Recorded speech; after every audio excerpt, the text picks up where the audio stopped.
نظربی نظربی توی تمام شی بیا بریم تیزم سی دوره هفته را وردن کو بیا بریم خیلی صبر کن مردم ای خوش بخیزد تو بکره تیز سی توره خون برفت تمام شی حقیقتی رانی دیوار پجوری که برای دیگه ساعتی هفتی سانی میخیزد سقه ای عروبه ای سرت بمونه حازی میو دسکه یه در معتمد بشینیم از پنداره برای چی آوردی؟ چی میزنی آجا؟ من با امیدی آوردم که منم هم خیلی زمان بگیرم.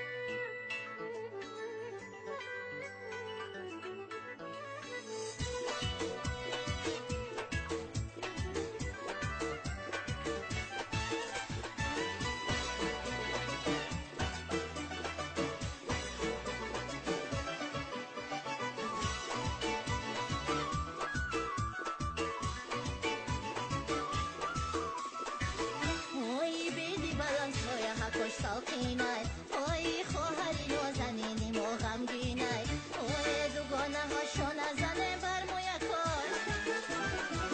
اوی دوگانه هاشو نزنه بر موی کاش انا یک جای بگن شویک سر شویکاش انا یک جای بگن شویک سر شویکاش سر شویکاش سر شویکاش